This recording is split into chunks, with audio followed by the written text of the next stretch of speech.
The Lore of the Edge, Maps and Unspoken Ambition. The year was 1871.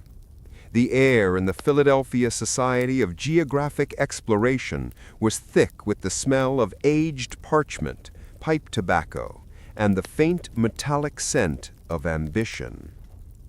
Outside, the gaslight struggled to cut through the persistent autumn fog that seemed to cling specifically to the ambitious minds gathered within these hallowed walls. Dr. Alistair Finch stood near the grand mahogany table, a man built of sharp angles and quiet intensity. At 35, he possessed the requisite academic credentials, a degree from Yale, papers published in Scribner's Monthly, but his true education had been forged in the brittle edges of forgotten maps, not in lecture halls. He looked every bit the respected academic, yet his eyes held the restless, starved glint of a frontier man. The official focus of the evening was the recent, rather unremarkable telegraph update regarding the northern Montana territories, a dispute over timber rights, perfectly tedious, but Alistair barely registered the droning voice of Colonel Hayes, the Society's president. His focus was locked on the document he had smuggled beneath his official folio, a hand-drawn vellum chart acquired through clandestine means from a disgraced Spanish cartographer in New Orleans. This map was Alistair's obsession, his curse, and his only path forward. The official maps of the West were lies of omission. They showed mountains, rivers, and lines denoting sovereignty. But this vellum, this whispered secret, showed what wasn't supposed to be there.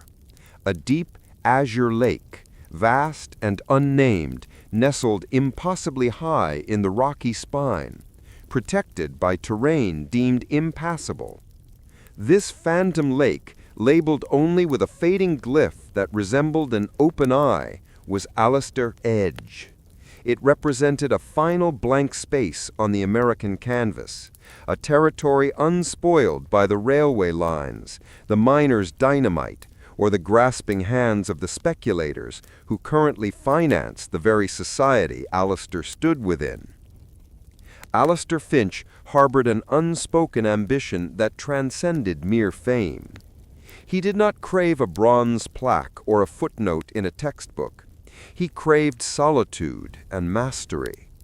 He believed that within this untouched basin lay not just geological uniqueness, but a profound, stabilizing truth about the continent, a truth the Gilded Age, with its relentless noise and accumulation, was rapidly drowning out. He wanted to find it, chart it, and then, crucially, keep it secret. His current reality, however, was one of suffocating compromise.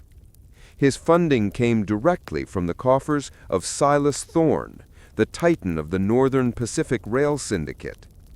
Thorne saw the West as a series of gradients to be flattened for profit, his ambition as vast and utilitarian as the tracks he laid. Thorne provided the means for Alistair to study maps. Alistair's goal was to hide one. "Dr. Finch," Colonel Hayes's voice cut through Alistair's reverie, startling him. "Dr. Finch, your thoughts on the practicality of establishing permanent communication lines through the Bitterroot Pass, as our resident expert on terrain assessment." Alistair slid the Spanish vellum beneath a stack of geological surveys. He met the colonel's gaze, his academic mask slipping perfectly into place. "Colonel, the pass presents significant topographical challenges, certainly. But with the necessary investment in blasting and leveling, the syndicate will prevail. Thorne's vision always outpaces the immediate obstacle, does it not?" He used Thorne's name as both a shield and a weapon, praising the very corporate hunger he secretly despised. The assembled gentlemen nodded in agreement, satisfied that Finch was still a loyal servant of progress. Later that night, Alistair returned to his cluttered brownstone study on Rittenhouse Square. The room was a chaotic monument to his secret quest. Stacks of surveying equipment competed for space with rare books. On his drafting table, under a heavy weighted cloth, lay the vellum. He uncovered it, his heart giving a familiar heavy thud. The faint light of a single oil lamp illuminated the intricate inkwork. This map was beautiful. It felt alive, vibrating with the potential of the unknown. Unlike the sterile grid-line surveys he produced for Thorne, this document felt human. It spoke of the fear and the reverence of the man who drew it before vanishing into the very landscape he documented. Alistair traced the edge of the phantom lake with a gloved finger. To confirm this lake existed would validate decades of his own quiet conviction that the American enterprise had not yet consumed everything of wonder.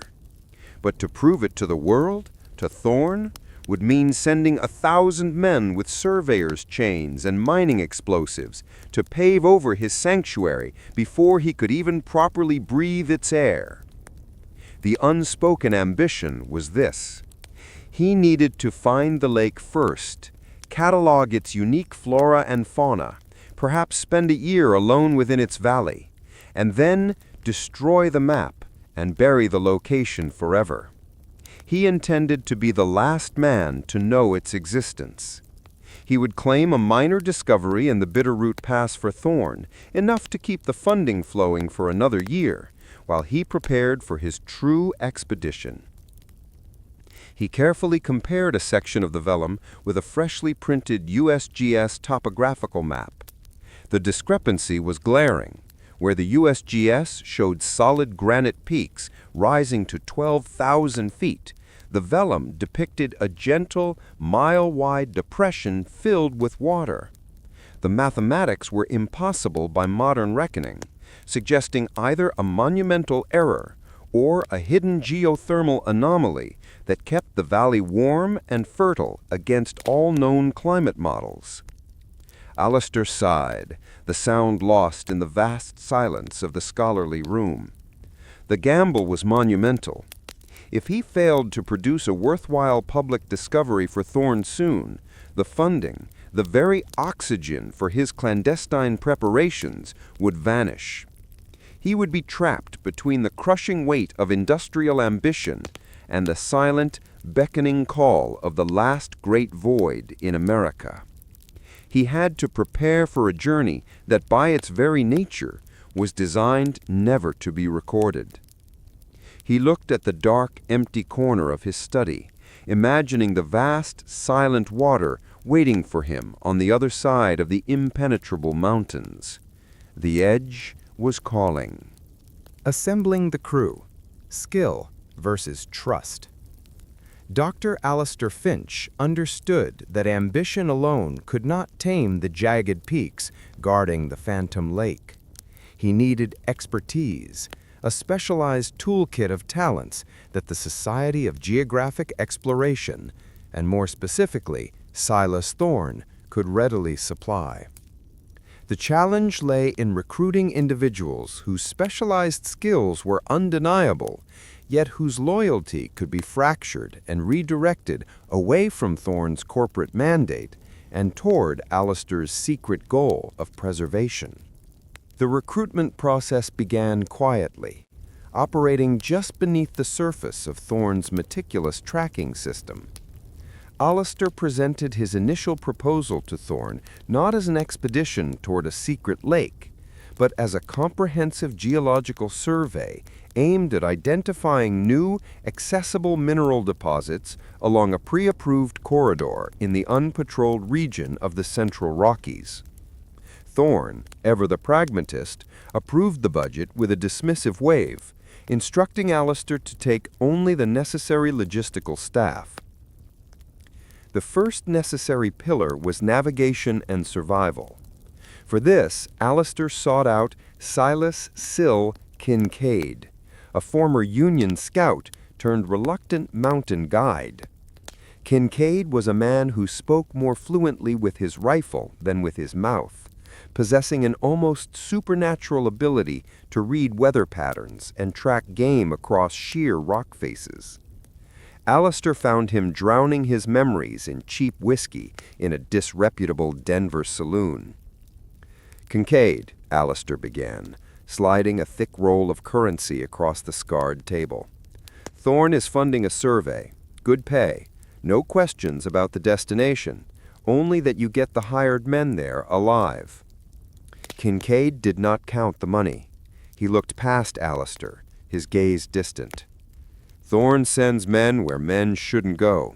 He owns the tracks, Finch. What happens when your survey says the ground can't hold his iron?" This was the first test of trust.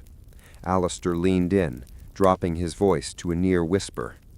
"The ground will hold what Thorne thinks it will hold, but I need someone who knows the difference between what the map shows and what the mountain is.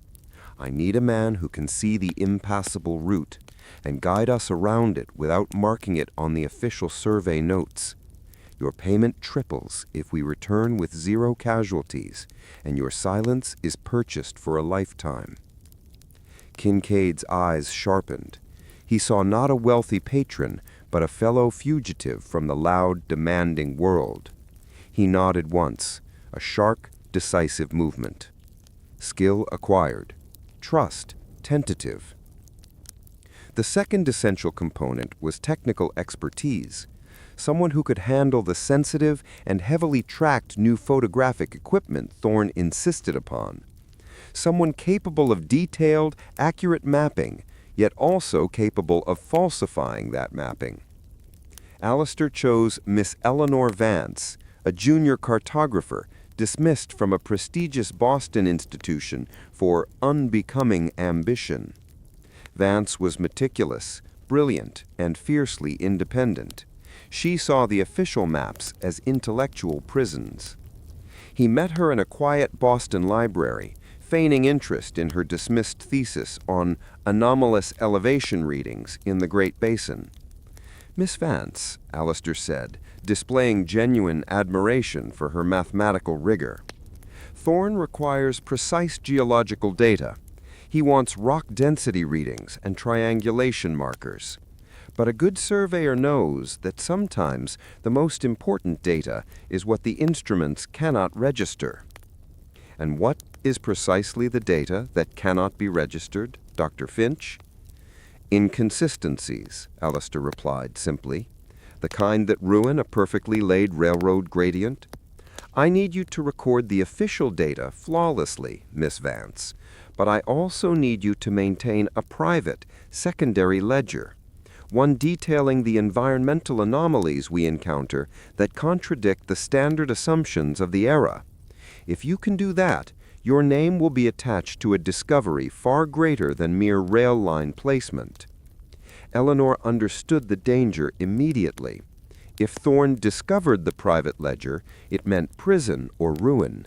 But the chance to correct the established scientific record, to prove the men who dismissed her wrong, was too intoxicating. Skill acquired. Trust conditional on mutual risk. The final, most delicate addition was medical and botanical knowledge. This was the person Alistair was most nervous about bringing on board, someone whose observational skills could easily uncover the true nature of the hidden valley. He selected Dr. Mateo Rojas, a Cuban émigré and physician who had fled political persecution and found work cataloging the unique, often volatile plant life of the American Southwest. Rojas was a man of deep, quiet principle. Alistair offered Rojas a substantial sum and the promise of access to a potentially untouched ecosystem. "Dr. Rojas," Alistair said during their meeting in a dimly lit Chicago tenement room, "the terrain we are surveying is hostile. We need someone who can treat injuries without alerting local authorities, and someone who can document any unique biological samples we might encounter in high-altitude isolation." Rojas, wary of being used as a mere medic for a capitalist venture, scrutinized Alistair's face. "Doctor, my skills are for healing life, not exploiting it. If this expedition is merely to mark land for destruction, I cannot participate." This was Alistair's moment of near confession. He looked at the dedicated doctor and knew that Rojas's trust was the linchpin. "The mission, Doctor, is to find something before the others do, something that, if discovered by the financiers, will be destroyed within the year. I seek to document it, perhaps even protect it through documentation. I need your absolute assurance that if we find something extraordinary, something the world must not yet see, you will side with preservation over profit." Rojas leaned back, assessing the sincerity in Alistair's eyes. He saw not the avarice of Thorne, but the feverish, almost religious devotion of a true explorer. He saw a man willing to risk everything for a secret. "If your ambition is to serve discovery and not the railroad, then my hands are yours, but my trust is given to the truth of the land, not to your map. Skill acquired, trust earned through a shared moral weight." Alistair Finch now had his reluctant triumvirate: Kincaid, the hardened pathfinder; Vance, the brilliant dissenting cartographer; and Rojas, the principled observer. Each was bound to him by necessity, a shared lie told to Thorne, and a fragile personal hope for something more than what 1871 America offered. The crew was assembled, but Alistair knew the deepest challenge was yet to come: maintaining unity when the true nature of their destination, the secret lake, was finally revealed to them all. The trust between them was as thin and untested as the ice over a deep, cold abyss. Pushing past the known shore. The first true test. The expedition was officially sanctioned as the Northern Rockies Mineral and Rail Assessment, Phase 1. To the eyes of Silas Thorne's inspectors, it was a perfectly legitimate operation. 3 scientists, 1 security scout, Kincaid, and a small train of 7 pack mules laden with steel surveying chains, blasting powder, and 2 crates of the latest cumbersome photographic plates. To Dr. Alistair Finch, it was a finely tuned instrument of deception, already vibrating with the stress of its dual purpose. They left the railhead at Fort Benton, Montana Territory, in the early days of a scorching July. The heat was a tangible enemy, baking the earth into cracked clay that pulverized beneath the mules' hooves. The official route for the mineral assessment followed the established wagon trails for the first week, a deliberate feint that wore on the nerves. Eleanor Vance, the cartographer, rode stiffly on a gray mare, meticulously logging every landmark. She was already charting the mundane, the alkali flats, the familiar granite outcroppings, while her mind wrestled with the implications of the secondary ledger Alistair had tasked her with. She kept the hidden notebook tucked into the lining of her saddlebag, a heavy secret chafing against her side. "You're using the new German triangulation compasses with excessive caution, Miss Vance," Alistair observed one evening, watching her from the glow of the meager campfire. "Are you finding any anomalies in the magnetic north?" Eleanor didn't look up. "The instruments are functioning precisely, Doctor. My caution is reserved for the fact that every reading I take here will eventually be used to run a steel line through this valley. That is the only anomaly I see." Her frankness was both a relief and a burden to Alistair. He had chosen her for her honesty, but her idealism made her a volatile piece on his chessboard. She was measuring the known shore, but already her spirit was restless for the unknown one.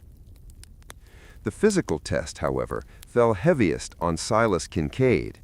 The scout despised the rigid military pacing and the overly organized nature of the academic party.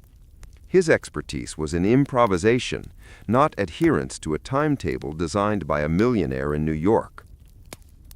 On the 10th day, they reached a confluence of two minor rivers, the official limit of the existing detailed maps. Beyond this point lay the true unmarked wilderness. "The official survey continues due west, Dr. Finch," Kincaid stated, pointing to a narrow, treacherous canyon choked with felled timber. "It'll save us 5 days, but we'll lose 2 mules to the river rapids."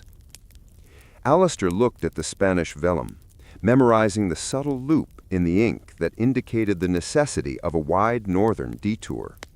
Thorne's survey demanded speed and efficiency to mark mineral claims. Alistair's secret mission demanded a safe, discreet approach that avoided the main surveyed canyons. "Kincaid, we will not risk the equipment. We are going north," Alistair announced, consulting the official and deliberately misleading topographical sketch he kept in his breast pocket. "The main canyon is too volatile, a poor assessment area. We'll follow the tributary toward the high plateau. It will take longer, but the quality of the geological samples will be superior." Kincaid's eyes narrowed, searching Alistair's face. The northern route was slower, harder, and led precisely away from the areas Thorne was most eager to exploit. It was also, Kincaid instinctively knew, the smarter route for long-term survival. He saw the official map in Alistair's hand, but he felt the phantom map guiding Alistair's eyes. "That plateau is high, Doctor. We're talking about an extra week of travel through country only the Blackfeet frequent," Kincaid warned, testing the waters. "Pioneering requires persistence, Kincaid," Alistair replied, his voice firm, masking the frantic pulse in his throat. He had just initiated the deviation. The known shore had been deliberately abandoned. The first test came 2 days later, deep within the pine forests of the ascent. Dr. Mateo Rojas, the Cuban botanist, was lagging behind, his city-bred body struggling with the altitude and the relentless sun.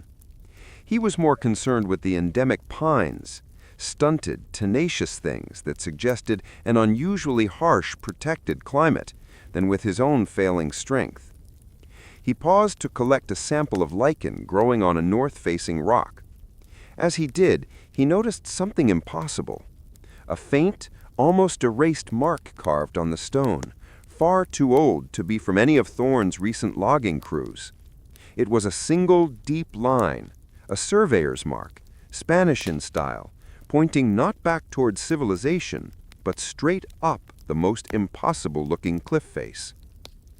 Rojas caught up to Alistair at the day's halt, his face etched with concern, but also a growing curiosity. He waited until the fire was low, and Kincaid and Vance were sleeping under their blankets. "Dr. Finch," he whispered, holding out a piece of charcoal on which he had traced the mark. "I found this. It is not of this century, and it marks a route no sane man would take, nor one that accords with the mineral assessment."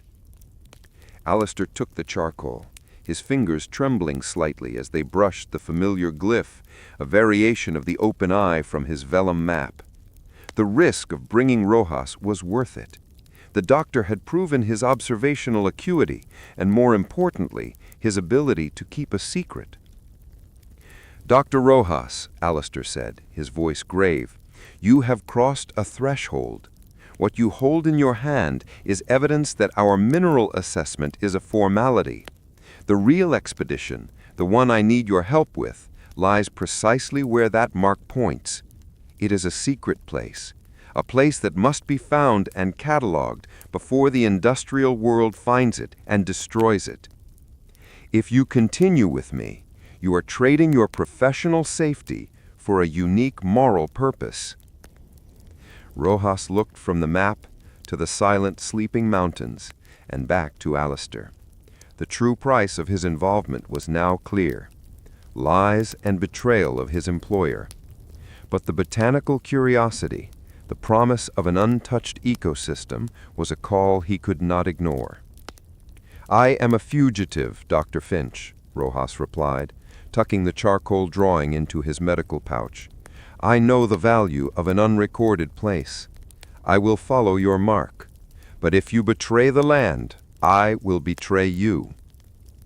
The bargain was struck. Alistair had secured the loyalty of the man of conscience, but only through a near confession. He had pushed past the known shore, and now the journey was truly underway, driven by a secret map and sustained by a network of fragile, self-serving, and morally conditional trusts. The next leg of the journey would take them far from any quick retreat, deep into the heart of the landscape that guarded Alistair's coveted secret. The hidden truth. Discovery changes everything. The expedition spent the next 10 days ascending what Kincaid grimly labeled the Devil's Spine, a jagged, almost perpendicular stretch of the Bitterroot Range. They were far north of Thorne's surveyed zone, navigating by Kincaid's primal instinct and Alistair's increasingly furtive glances at his hidden vellum. The official logs, diligently maintained by Eleanor Vance, recorded only unforeseen seismic instability as the reason for the drastic detour. The cold was relentless, biting down from the jagged, snow-capped peaks. The air was thin, whipping the men's faces raw. Yet Kincaid had noticed a strange inconsistency. There was no permafrost. The ground, though frozen in the mornings, released its hold by midday with an unnatural resilience. On the 11th day, they faced the final obstacle, a colossal, ancient landslide that choked the narrow pass Alistair's secret map indicated. It was a wall of granite and debris, seemingly impassable.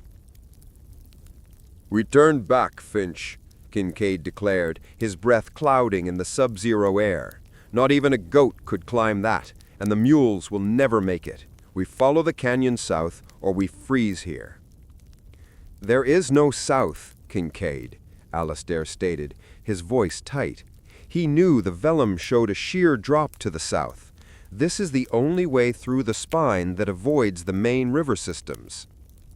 He dismounted, pulling a small, sophisticated altimeter from his bag, a piece of equipment far too valuable for a mere mineral assessment. "Look around you, Kincaid. Look at the rock face." Kincaid, annoyed, inspected the granite. It's granite and cold. "And what should be growing on the north face of a granite cliff at 12,000 feet in late July?" Alistair pressed. Kincaid scoffed. "Nothing but lichen and the hope of winter." Suddenly, Dr. Rojas, who had been studying the debris pile, gave a startled gasp. He ran his hand over a large, flat slab of rock that appeared to have sheared off the main face during the slide. Embedded in the rock, shielded from the elements, were patches of vibrant, deep emerald moss, unnaturally luxuriant and strangely warm to the touch. "It is not lichen," Rojas whispered, kneeling down, his academic detachment momentarily lost to wonder. "It is a member of the Sphagnopsida family, but its cell structure is unlike anything recorded, and it requires temperatures far, far above freezing.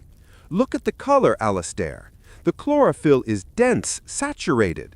This environment should render it pale, struggling for life." This was the crack in the facade. Eleanor Vance, adjusting the heavy tripod of her triangulation instrument, walked over to observe.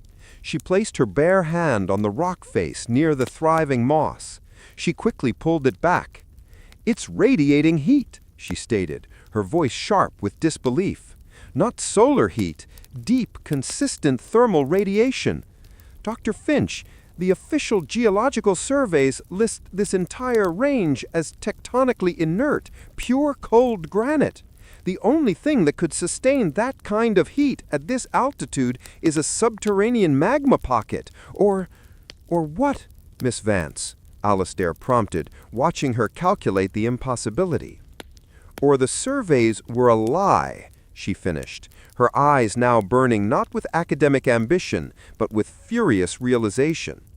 She turned on Alistair, abandoning the guise of professional deference. The official maps mark this location as solid rock and ice. They deny the very possibility of geothermal activity here. Why? Why wry about the bedrock unless you're hiding something massive beneath it? Alistair knew the moment had come. The truth, in the form of Rojas's moss and Vance's heat calculations, had cornered him. He walked over to Kincaid, who stood rigid, watching the scientists' exchange with mounting suspicion. "Kincaid," Alistair said, discarding the official survey map in the dirt, "the truth is, Thorne doesn't care about the minerals here. He cares about land. He wants to know if there is anything large enough, valuable enough, to justify the immense logistical expense of claiming it." He reached into his inner coat pocket and slowly produced the vellum chart. The site of the unauthorized, ancient document, clearly Spanish, clearly not belonging to the American government or the rail syndicate, hit the crew like a physical blow. This map is not American. It shows a hidden valley, several square miles wide, fed by geothermal vents, cradling a massive temperate lake. A true, untouched Eden in the middle of the continental desert. We did not come to survey for Thorne. We came to find it first and ensure no one else ever can. The silence was broken only by the wind whistling through the pass. Kincaid spat onto the snow. "You lied to us, Doctor. You brought us to the most dangerous part of the spine on a ghost map to find a place that can't exist." "But Kincaid, the moss is warm," Rojas interrupted, holding up the specimen as evidence. "And Miss Vance's altimeter readings are consistently showing impossible pressure fluctuations in this bowl. The geological lie supports the map's truth." Eleanor, still reeling from her professional betrayal, stepped forward, her skepticism at war with her intellectual curiosity. "If this lake exists, the water alone could change the ecology of half the territory. It would be worth trillions. Why hide it, Dr. Finch?" "Because if Thorne finds it," Alistair said, his voice hard with finality, "the whole valley will be drained, dammed, and the land sold for timber and summer homes before the year is out. This is not about wealth, Miss Vance. It is about preservation. My ambition is not to chart it for the world, but to ensure that its existence remains an unwritten ledger." He laid the vellum flat on the rock, pointing to a tiny, unlabeled symbol near the Phantom Lake's edge. This symbol, found on the old Spanish missions, translates roughly to "the gaze of the earth." We push through this landslide, and we will be the first modern eyes to see it. But if we proceed, we are all now fugitives, betraying the power that funded us. Alistair looked into the eyes of each crew member, demanding a renewed, definitive commitment based on the revealed truth. Kincaid grumbled, kicking loose rock. "Thorne pays well, but he kills slow. The wilderness kills fast, but honors competence. If that valley exists, Finch, it means my skills are truly needed, not just my rifle. But we lose the mules getting through that slide. We abandon the heavy equipment, we proceed on foot, carrying only what we need to survive, and we leave no trace." Eleanor Vance, the scientist, placed her secondary ledger next to the vellum map. "I came to correct the record, Dr. Finch. A hidden, thriving ecosystem is the greatest correction possible. The official map can burn." Rojas simply nodded, his gaze already fixed on the slope above, eager to catalog the mysterious moss that hinted at the biological miracles to come. The hidden truth had been revealed. The discovery, not of gold, but of an impossible, warm sanctuary, had stripped away the initial pretenses, replacing them with a shared, high-stakes moral mission. The price of progress was now the price of their lives, should Thorne ever learn the true destination of the Northern Rockies mineral and rail assessment. Isolation and paranoia. The wilderness within. The descent into the caldera, guided by the warm-to-the-touch granite and the faint trail indicated on Alastair's vellum, took 5 grueling days. They had shed most of their heavy, thorn-issued gear, leaving behind the symbols of their official mission.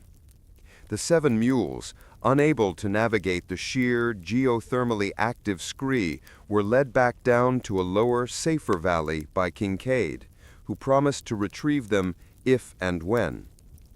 This final severing of their lifeline to the outside world and to their supplies heightened the tension to a nerve-shredding pitch. When they finally breached the final ridge, the sight was, momentarily, enough to silence the fear.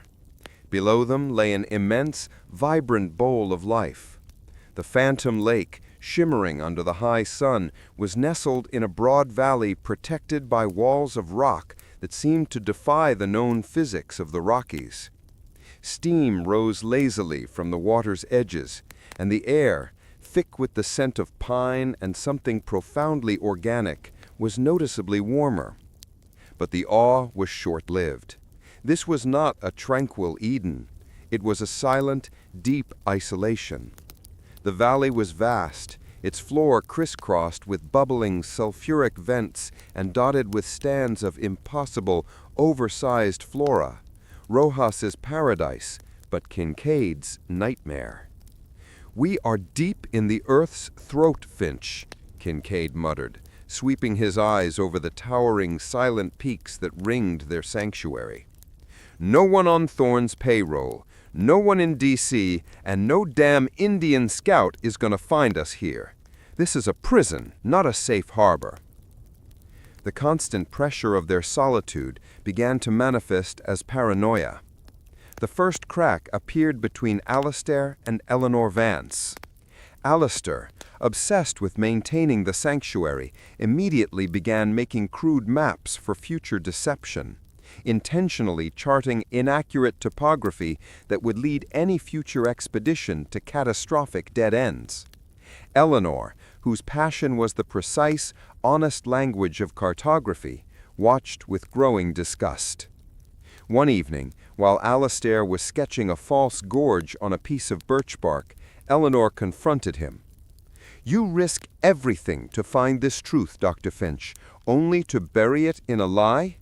We came to correct the record, not to perpetuate a fraud against every scientist who follows." "The moment this is catalogued accurately, Miss Vance, it is condemned. Thorne's ships are filled with men like you, men who value accuracy over consequence. The fraud is necessary for the preservation. You must choose your professional integrity or the life of this valley." She stared at the false lines he drew, feeling the chill of his ruthless pragmatism. She realized Alastair was not a selfless romantic. He was an architect of deceit, willing to sacrifice truth for his own vision of control. Her fear grew, not of the mountains, but of the man who led them. She started keeping her true, accurate log hidden not just from the outside world, but from Alastair himself. The lines of loyalty were blurring, her trust dissolving into professional rivalry. The pressure weighed equally heavily on Dr. Rojas. The valley, though magnificent, was disturbing. The thermal anomalies created microclimates where invasive species thrived, unnaturally large and vigorous. He found gigantic ferns, impossible orchids, and insects with defensive mechanisms far more aggressive than their lower-altitude cousins. The isolation, combined with the unsettling biology, chipped away at his composure. He became convinced he was being watched. He started placing small bundles of collected herbs, not for medicinal purposes, but as primitive wards around the camp perimeter. He would wake in the night, staring into the silent, steaming forest. One afternoon, Kincaid found Rojas violently tearing apart a cluster of iridescent scarlet fungi near their water source. "They are magnificent, Doctor. Why the extermination?" Rojas's eyes were bloodshot, fixed on the remnants. They should not be here, Kincaid. This genus, at this altitude, is proof of severe contamination or manipulation. It is too perfect. This valley is not merely isolated, it feels engineered. I believe someone was here before us, someone who tended this garden and did not wish to be found. Kincaid, the man of instinct, didn't dismiss it. He knew the silent valleys of the West held secrets, often dangerous ones. But Rojas's fear was becoming infectious, and the lack of external threat made the internal ones more pronounced. The deepest paranoia, however, centered around Kincaid's rifle. With the heavy gear gone, the rifle was the group's only defense against predators, or against each other. Kincaid, driven by the belief that he was the only one capable of assessing and ensuring their survival, began to isolate the weapon. He kept it slung over his shoulder even while sleeping, and never let anyone else touch the ammunition. Alastair needed to take geological samples near the lake's edge, a risky proposition near the steam vents. He asked Kincaid to watch his back for the large, aggressive grizzlies that the thermal warmth might attract. "Give me the repeating rifle, Kincaid," Alastair commanded, attempting to assert his leadership. "It will offer better cover while I work." Kincaid stood his ground, the rifle snug against his chest. "You are the leader of the map, Finch. I am the leader of the survival. If one of us is killed, the other must have the means to get the rest out, and I trust this weapon more than I trust your intent now. You lied to get us in here. Who is to say you won't lie to keep us in here forever?" The air crackled with unspoken threats. The lie that brought them together, the secret mission, had become the wedge that drove them apart. That night, a small incident shattered the last vestiges of unity. While sharing a meager meal of dried beans, Alastair produced a small silver flask of French brandy he had carried hidden beneath his official papers, a luxury utterly out of place in their survivalist camp. He offered a shared toast to the unwritten ledger. Rojas and Vance accepted, the brandy a brief warming respite, but Kincaid refused. "Where did you get that, Finch?" Kincaid asked, his voice low and dangerous. "A small personal reserve?" Alastair replied dismissively. "And what else is in your personal reserve that the rest of us needed to leave behind? More money? A hidden means of escape? You speak of preservation and secrecy, but you hold back comfort and advantage. What makes you more worthy of reserves than us?" The accusation hung heavy, poisoning the air. Kincaid saw the brandy as a symbol of Alastair's lingering ties to the gilded world they had supposedly abandoned, a sign that Alastair still considered himself above the crew's shared hardship. Alastair realized his mistake too late. In trying to offer a gesture of camaraderie, he had instead revealed the enduring class division and psychological gap that the wilderness had only magnified. The isolation of the hidden valley had done its insidious work.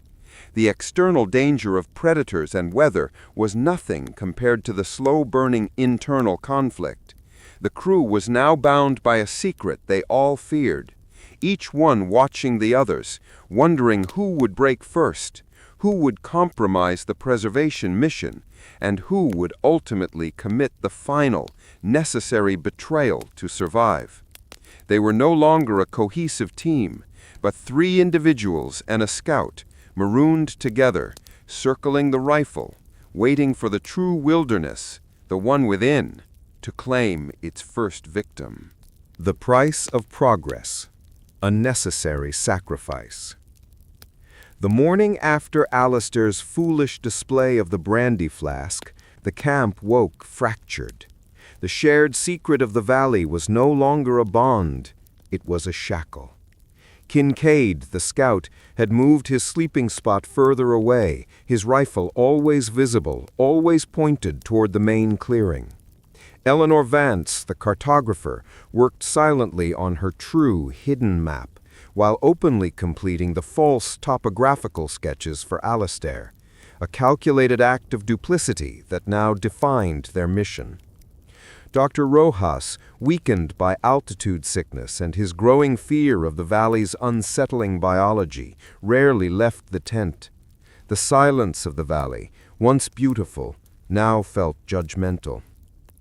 The necessary sacrifice was set in motion not by human conflict, but by the wilderness itself, acting as an impartial judge of their competence. Alistair needed to finalize the core deception, planting the final misleading geological markers deep within a volatile, steaming fissure near the edge of the lake, a location far enough away from the actual sanctuary to mislead any future expedition, yet close enough to report as the primary discovery site. He took Eleanor with him. He needed her specialized knowledge of triangulation to place the markers in a way that would be mathematically convincing, but geographically useless. Eleanor agreed only because it gave her a chance to secretly embed her own true coordinates, a breadcrumb trail of honesty, in a separate tiny vial buried nearby. Kincaid insisted on accompanying them, walking 50 yards ahead, his eyes constantly scanning the tree line, not for bears, but for signs of human trespass. This left Dr. Rojas alone, in a fit of feverish confusion, convinced that the fungal spores he had been studying were infecting his lungs. At the fissure site, the ground was unstable, a mix of bubbling mud and rock made treacherous by the rising geothermal steam. Alistair and Eleanor worked in grim silence, setting the brass markers. "This is the last betrayal, Eleanor," Alistair muttered, hammering a stake into the sulfur-scented earth. "Once this deception is complete, the valley is safe. We can begin the real work." Eleanor looked down at her hands, where she had smeared mud over the vial containing her truth. "You don't get to choose where the progress stops." Just as she finished the final triangulation reading, Kincaid let out a guttural, piercing shout. It was not the sound of a startled man. It was the warning of a man cornered. A massive grizzly bear, drawn by the scent of their food packs at the nearby camp and agitated by the strange chemical fumes of the fissure, had stumbled upon Rojas. Alistair and Eleanor scrambled to the edge of the fissure, dropping their equipment. From their vantage point, they saw a scene of terrifying chaos. Kincaid was sprinting toward the camp, not to engage, but to draw the beast away from the tents. Rojas, his vision blurred by fever, had stumbled out of the main tent and was facing the bear, not with fear, but with a strange scientific curiosity. He held his botanical satchel defensively, seemingly unwilling to abandon the irreplaceable samples he had collected. Kincaid realized Rojas was too compromised to move. The bear, confused by the steam and the conflicting scents, turned its attention from the fleeing scout toward the stationary, vulnerable doctor. "Mateo, drop the bag! Run!" Alistair screamed, uselessly, from the distance. Kincaid stopped, skidding to a halt. He raised his rifle. He had one clear shot. The shot was not at the bear's head, too risky. It was at the space between Rojas and the beast, a desperate attempt to scare it off and force Rojas to move. The rifle cracked.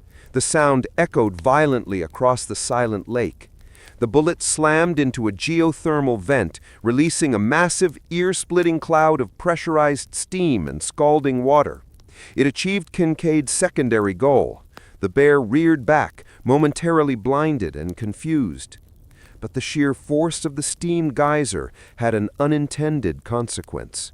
It hit the unstable rock face near Rojas, triggering a localized, violent rock slide. Rojas, weakened and slow, saw the granite masses beginning to fall. Instead of fleeing the camp entirely, his instinct, the progress he sought to protect, took over. He spun around and threw his precious botanical satchel toward the main tent, hoping it would survive the impact. He was too close. The roar of the slide swallowed the forest silence. When the dust and steam cleared, the main tent was torn and shredded, but the botanical satchel, shielded by a fallen mule trunk, lay mostly intact.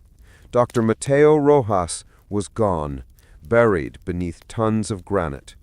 The price for securing the essential scientific data, the evidence that the valley was real, was the life of the only man in the crew motivated purely by scientific morality.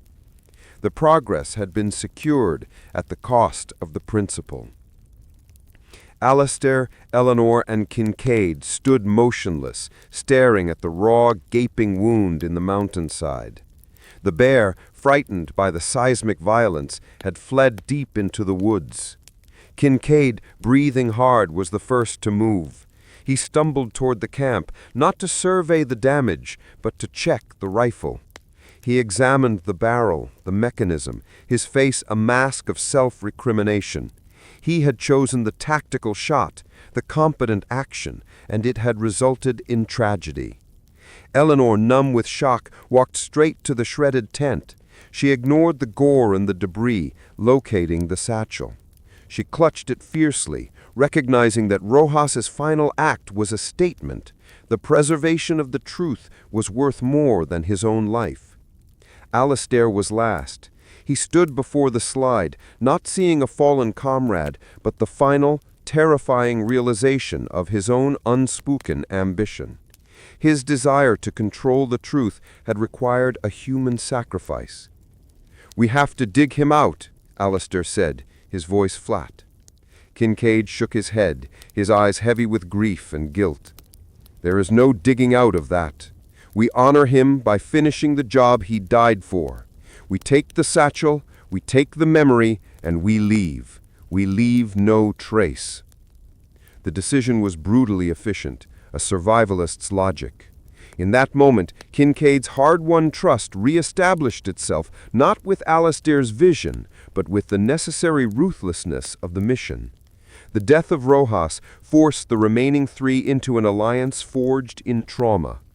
Eleanor opened the satchel, her eyes catching a final neatly folded note from Rojas.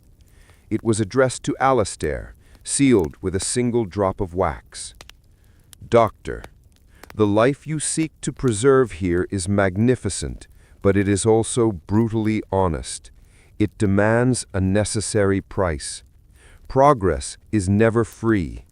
Guard this truth, or his sacrifice means nothing." The loss of Rojas, the idealist, the man of principle, was the final devastating payment for the mission's progress. They had the botanical proof, they had the geographical deception in place, and they had, finally, an unbreakable, albeit tragic, alliance bound by silence and shared culpability. Now they were ready for the climax of their journey, the final decision of how to use or hide the secret they had paid for with a life. The race against time and nature. The burial of Dr. Mateo Rojas was brief and brutal, a utilitarian act dictated by the wilderness. They left him sealed by the rockslide he died near, a monument to the price of their progress. The botanical satchel, the repository of the valley's secret, was strapped securely to Eleanor Vance's back. The tragedy cemented the survivors not as friends, but as a unit defined by their shared culpability. The internal paranoia had been purged, replaced by a grim, focused intensity. They were now criminals and preservationists, bound by the silent pact to honor Rojas's sacrifice. Alistair's resolve hardened into an icy pragmatism. "Rojas bought us time, but not much," he stated, studying the changing light. "The geothermal vents keep the valley temperate, but the mountain passes will freeze within the week. We have to be over the spine and down into the low country before the first heavy snows close the trails Kincaid knows. That is time." "And nature," Kincaid added. His eyes narrowed at the peaks. "The weather is turning fast. We leave the valley now. We have 2 days to cross the high ridge safely." But anew, and human threat had arrived.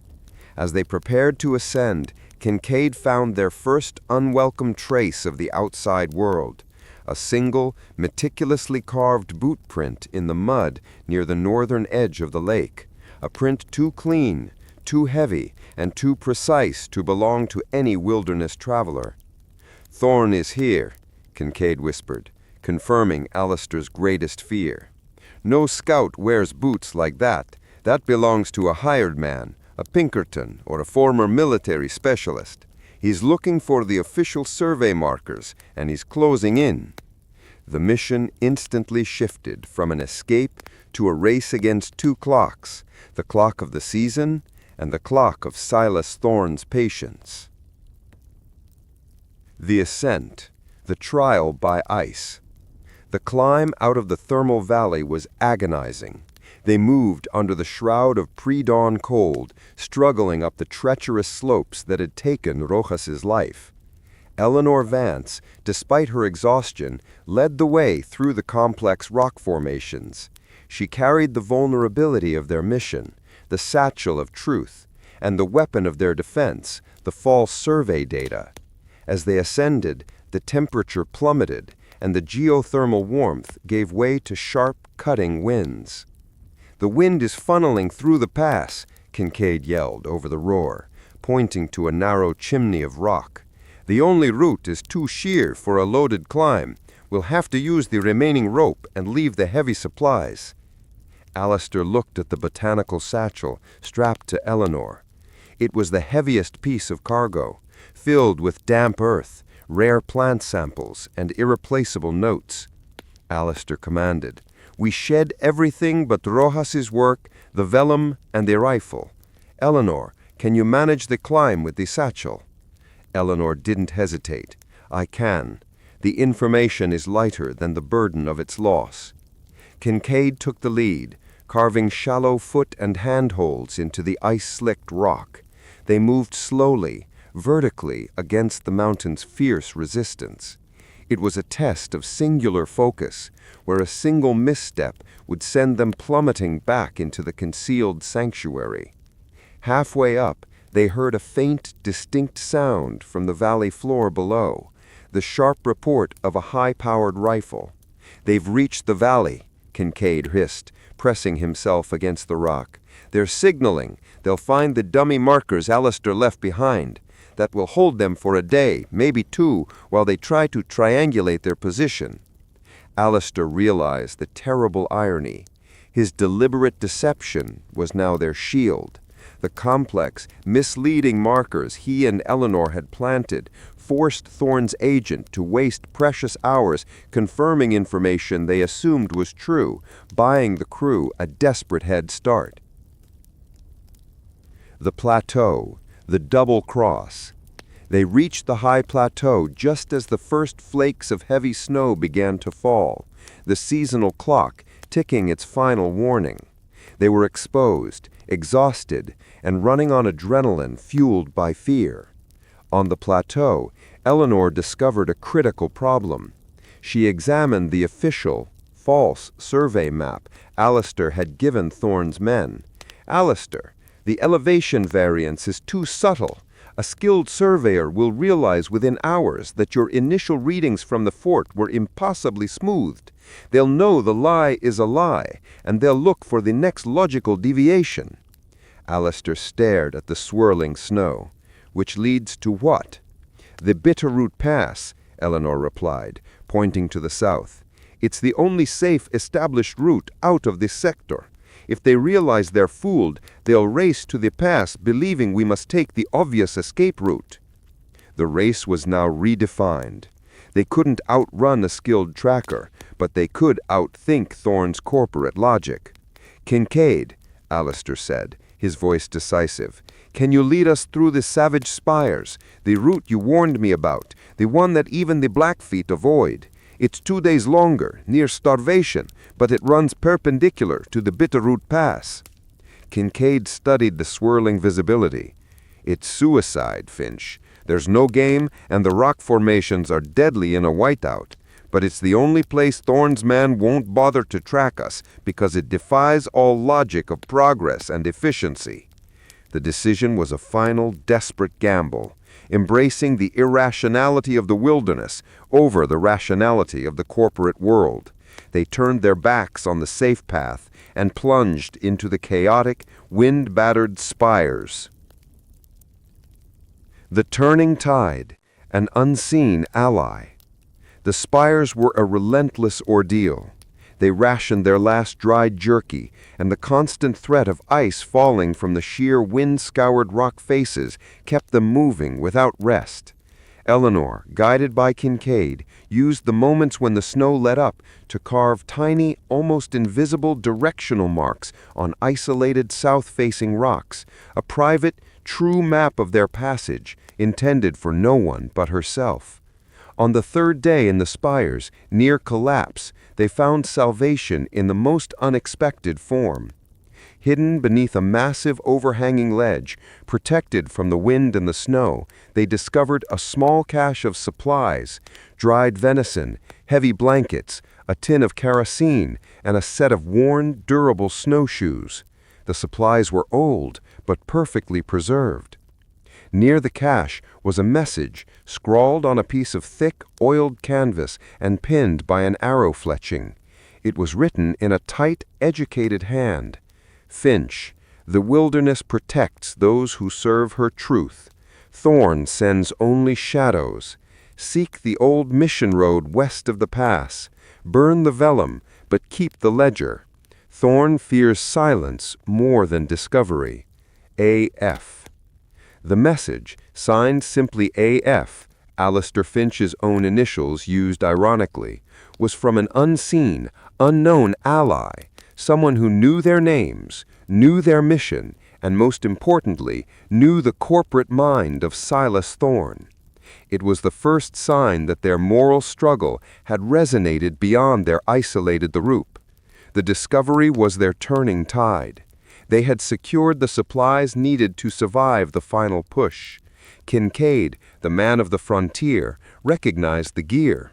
"That's not the kit of a common trapper.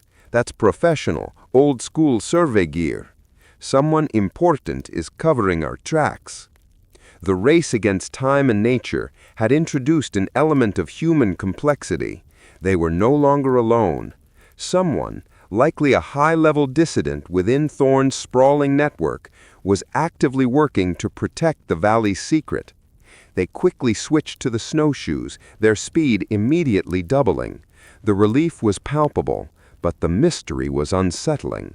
Who was this ally, and what was the greater scheme that linked the hidden lake, the dead doctor, and the cryptic message? They had escaped the natural clock, but they were now entering the human web of intrigue. The return and the silence, living with the secret. The supplies found beneath the overhanging ledge, the dried venison, the kerosene, and the snowshoes, were the final, necessary intervention that allowed the 3 survivors to escape the savage spires.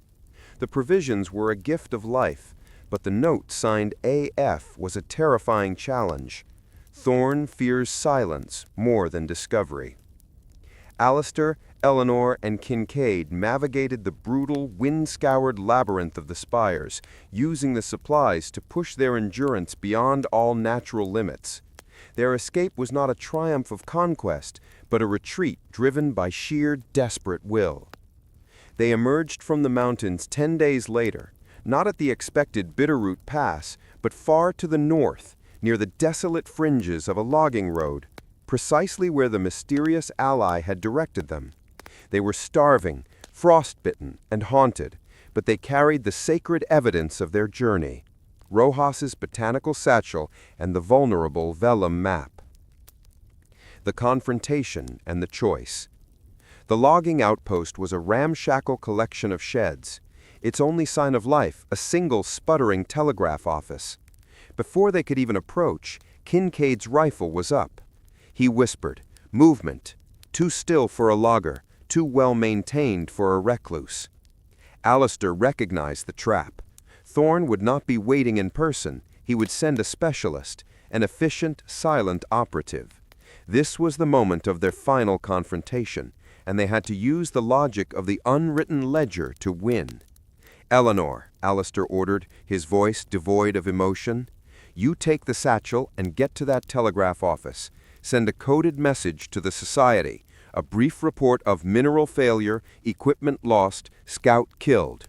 Use the official codes Thorne gave us. You are selling the lie." Eleanor nodded, understanding the necessity of the deception. Her survival and the Valley's depended on her flawless performance of the betrayal. Alistair then turned to Kincaid, clutching the Spanish vellum, the original map of the hidden lake. "Kincaid, the vellum must be destroyed, but not here." Before Kincaid could question him, a figure emerged from the shack, tall, lean, and dressed in expensive, tailored wool.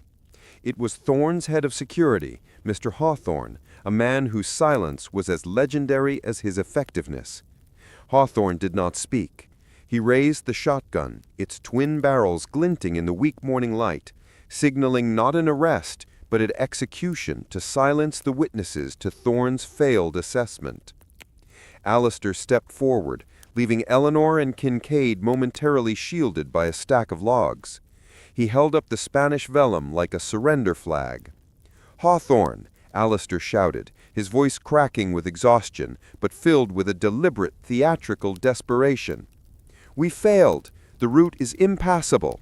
I brought back the lie that led us there. It belongs to Mr. Thorne." Hawthorne hesitated, lowering the gun slightly. His mission was not just to eliminate the witnesses, but to recover any actionable intelligence. "The lake, Finch." Hawthorne's voice was a dry rasp. "Did you find the anomaly?" "It doesn't exist," Alistair lied, his eyes pleading with the truth of his exhaustion. "It was a mirage, a topographical distortion. But this vellum," he held up the map, "this is the reason for our failure. It is the proof that my ambition led us astray." Alistair made his necessary sacrifice. He walked to a nearby kerosene drum, retrieved the tin, and doused the ancient, irreplaceable vellum chart. He took out a match, but paused, looking Hawthorne directly in the eye. "Tell Thorne this. The man who drew this map died preserving its secret. I am burning the last shred of evidence, Hawthorne, because the lie is more valuable than the truth." He struck the match. The vellum soaked in oil caught instantly, curling into a brief, violent column of fire.